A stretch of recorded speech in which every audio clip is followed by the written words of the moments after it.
لیکن اس وقت کو بھی ضائع کیا گیا، اور بلکہ اس کے اوپر ہم نے دیکھا کہ بھاگ دوڑ تو بہت کی پی ڈی ایم نے، کیونکہ ان کے پاس کوئی آپشن نہیں تھا کہ اس کو روکیں کیسے.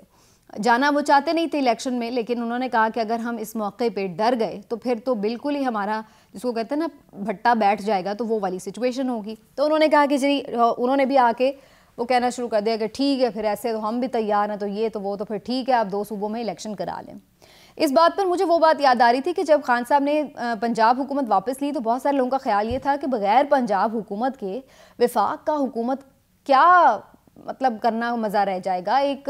26 کلومیٹر 27 کلومیٹر کے اوپر ان کی حکومت رہ جائے گی. لیکن انہوں نے کہا بھائی چاہے یہ 7 کلومیٹر پہ بھی کیوں نہ رہ جائے، ہم وزیر اعظم بنے رہیں گے اور ہم اقتدار میں چمٹے رہیں گے. چاہے ملک کا ستیہ ناس ہو رہا ہے، ملک کو مشکل سے ڈیفالٹ سے بچایا جا رہا ہے، آگے کے سال کا کوئی عطا پتہ نہیں، آئی ایم ایف آپ کو جواب دے رہا ہے، آئی ایم ایف کو اب آپ الٹا دھمکیاں لگا کے ہیرو بننے کی ناکام کوششیں کر رہے ہیں. اسحاق ڈار صاحب جو بڑے ترم خواں بن کے آئے تھے کہ پتہ نہیں آ کے کوئی میجک کی چھڑی گھمائیں گے اور اس کے بعد سب دودھ اور شہد کی نہریں بہیں گی، تو ایسا کچھ ہوا نہیں، اور الٹا سچویشن جو ہے خراب سے خراب تر ہوتی گئی. وہی اسحاق ڈار صاحب جو مفتاح کو یہ تانے مارے تھے لندن میں میٹنگ کے دوران کہ بھائی 200 سے نیچے ہونا چاہیے تھا ڈالر، آپ نے تو پتہ نہیں کیا پلاننگز کی ہیں جس کی وجہ سے یہ ہوا ہے. تو خود ان کے دور میں بھی آ کر کوئی 200 سے نیچے نہیں آ گیا. اور مریم صاحبہ کے بھی آپ حالات سن لیں کہ وہ مریم صاحبہ جو اس کو عمران خان کے دور میں 137 یا 150 145 والا جو فیول تھا وہ ان کی نیندیں اڑا دیتا تھا کہ پتہ نہیں لوگ کیسے ٹینکیاں بھرواتے ہیں اپنی. تو جب اس دفعہ فیول پرائس نہیں بڑھائیں اسحاق ڈار صاحب نے تو جی انہوں نے بڑا شاندار کارنامہ انجام دیا، لہٰذا ان کو ٹویٹ میں تالیاں بھی پیش کر رہی ہیں اور کہہ رہی ہیں جی ویری گڈ ویل ڈن. تو مطلب تھوڑی سی پتہ نہیں ان سیاستدانوں میں کیوں ایسا سمجھتے ہیں کہ یہ کوئی عوام بیوقوف ہیں، کوئی کیڑے مکوڑے ہیں، کوئی پاگل ہیں، کوئی گدھے ہیں. کون ہیں یہ؟ اتنے گدھے ہیں نہیں جتنا یہ لوگ سمجھتے ہیں. اور اب ان کو اس بات کی سمجھ آ جائے گی آئندہ انتخابات میں بھی، پہلے بھی لگی رہی ہے خیر لیکن مزید بھی آ جائے گی، کہ اتنا کوئی بیوقوف نہیں ہے کہ آپ اگر وہ عالمی منڈی میں تیل سستا ہوا ہے آپ کے ہاں اس کا ریلیف دینا چاہیے تھا عوام کو، اور الٹا آپ اس کو جو ہے وہ ریلیف نہیں دے رہے اور اس کے اوپر آپ ان کو شاباش دے رہی ہیں کہ ویری گڈ. تو بہرحال اکانومی آپ سے سنبھالی نہیں جا رہی ہے اور ایسے میں آپ جو ہے وہ الیکشن سے راہ فرار اختیار کیے ہوئے ہیں.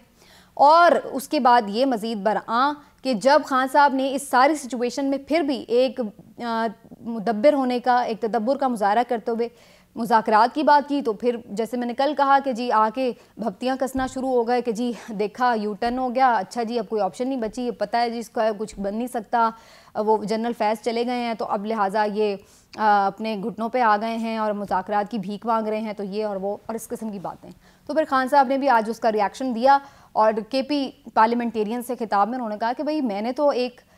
جس کو کہتے ہیں نا خان صاحب پہ ہمیشہ بڑی تنقید ہوتی تھی کہ جی یہ وائز پولیٹیکل مووز نہیں کرتے ہیں اور جی سیاستدانوں کی طرح بیٹھ کے بات کرنے کے اوپر بیلیو نہیں کرتے ہیں اور اس طرح کی انہیں تانے مارے جاتے تھے. تو جب انہوں نے وہ کیا تو اس کے اوپر بھی پھر ان کے اوپر تنقید کا سلسلہ شروع ہو گیا کہ جی یہ ہو گیا وہ ہو گیا. تو خان صاحب نے ایک طرح سے حجت بھی تمام کر لی کہ جی دیکھ لیں میں نے مذاکرات کی سیریس آفر کی لیکن اس کے اوپر بھی انہوں نے آگے سے کیا رسپانس دیا ہے. تو اب کوئی کم از کم یہ کہنے جوگا نہیں ہوگا کہ ہاں بھائی خان صاحب جو تھے وہ تو بات کرنے کے لیے تیار نہیں تھے آگے. لیکن خان صاحب کے لیے بھی تھوڑی سی مشکلات ہیں، انہیں بھی نظر آ رہا ہے کہ اگر وہ 2 الیکشنز کروا بھی لیں گے تو کیا اس سے مسئلہ حل ہو جائے گا. وہ تو پھر وہی میکسیمم یہی ہوگا کہ دونوں صوبوں میں ان کی حکومتیں ہوں، لیکن خان صاحب پھر بھی اقتدار میں واپس وفاق میں تو نہیں بیٹھے ہوں گے اور جو میجر پاورز ہیں وفاق کی وہ تو نہیں خان صاحب کے ہاتھ میں آئیں گی، جو ظاہر ہے وہ بہتری کرنا چاہتے ہیں وہ تو نہیں کر سکیں گے. تو صورتحال یہ ہے کہ خان صاحب نے بھی اسی لیے یہ کہا ہے کہ اس مہینے میں وہ کر دیں گے، لیکن ابھی کوئی ڈیٹ اناؤنس نہیں کی. اس کی وجہ یہی ہے کہ جن مذاکرات کی میں نے بات کی تھی وہ مذاکرات وہ نہیں ہیں جو آپ کو میڈیا پہ نظر آ رہے ہیں، اور کبھی بھی مذاکرات وہ کامیاب ہو نہیں سکتے کہ جو میڈیا پر آ کے دعوت دی جائے اور میڈیا پر آ کر اس کا جواب دیا جائے. تو میڈیا کھیلنا ہے تو پھر مذاکرات کا نتیجہ 0/0 ہی ہوگا. اگر آپ نے واقعی کوئی کنکلوژن نکالنا ہے مذاکرات سے، کوئی نتیجہ نکالنا ہے، تو برائے مہربانی میڈیا پہ نہ تو پریس کانفرنس کی جائے اور نہ ہی میڈیا کے اوپر آ کے کوئی رسپانس دیا جائے کسی بھی آفر کا. پھر ایک سیریس آپ ڈیلیگیشن بنائیں اور آپس میں ڈائریکٹلی ملیں. یہی ایک حل ہے کہ جس کے اوپر کوئی بات چیت کا فائدہ ہو سکتا ہے. اور جو بیک ڈور آفیسز میں کے تھرو جس کا میں نے کل بھی ذکر کیا کہ ابھی تک صدر مملکت صاحب، پرویز خٹک صاحب، اسحاق ڈار صاحب، پرویز الہی صاحب، یہ چاروں آفیسز جو ہیں یہ اس وقت کوشش میں ہیں کہ کچھ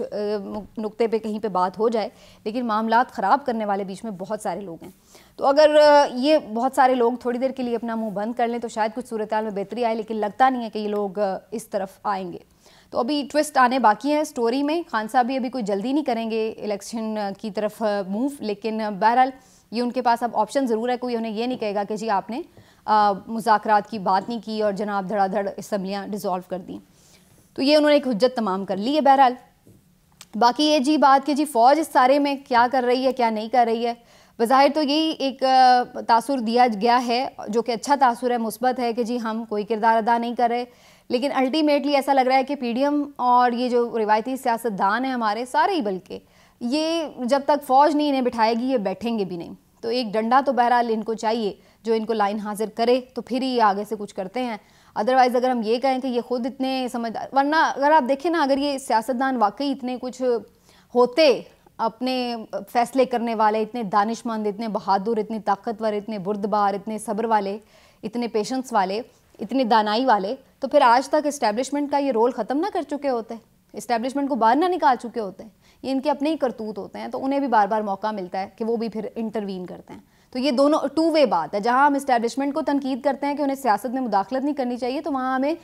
پولیٹیکل لیڈرز پہ بھی تنقید کرنی پڑتی ہے کہ جناب آپ بھی ہوش کے ناخن لیں. جن باتوں میں آپ انہیں آؤٹ کر سکتے ہیں انہیں آؤٹ کر کے آپس میں کیوں نہیں بات کر لیتے. پھر آپ انہیں مجبور کرتے ہیں کہ وہ انٹروین کرتے ہیں, ڈنڈا لے کے آپ لوگوں کو ساتھ بٹھاتے ہیں, پھر آپ لوگ سب اچھے بچے بن کے لائن میں بیٹھ جاتے ہیں اور پھر بات بھی مانتے ہیں اور سارا کام بھی کرتے ہیں. تو پھر اس کے بعد جب وہ آپ کو چونکہ ڈنڈے سے چلا رہے ہوتے ہیں تو وہ پھر اپنا ڈنڈا حاوی رہتا ہے آپ کے اوپر. پھر جب آپ کے ساتھ وہی ڈنڈا آپ کی پیٹھ پہ پڑتا ہے پھر آپ چیختے ہیں, روتے ہیں کہ ہمارے ساتھ یہ ہو گیا, ہمارے ساتھ وہ ہو گیا. کبھی وہ ایک جماعت ہوتی ہے, کبھی دوسری جماعت ہوتی ہے, لیکن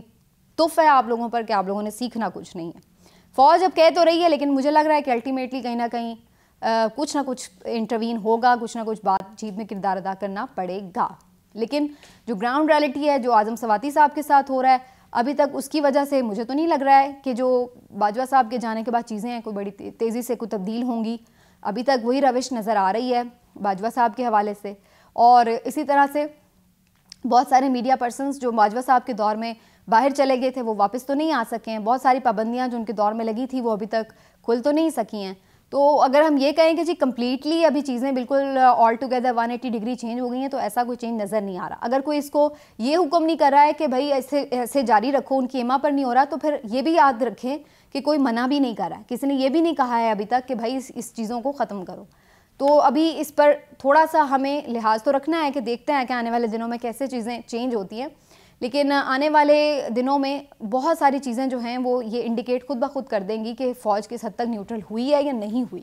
اور اگر ہوئی ہے تو وہ پازیٹیوٹی کی بات ہے یا نیگیٹیوٹی کی بات ہے, تو اس کو بھی دیکھنا پڑے گا. باقی مجھے لگ رہا ہے کہ آنے والے دنوں میں جو کچھ ہونے جا رہا ہے, چاہے وہ اسمبلیاں تحلیل ہوں, چاہے وہ اسمبلیاں تحلیل ہونے کے بعد گورنر راج اگر زبردستی نافذ کر دیا جائے وہ بات ہو,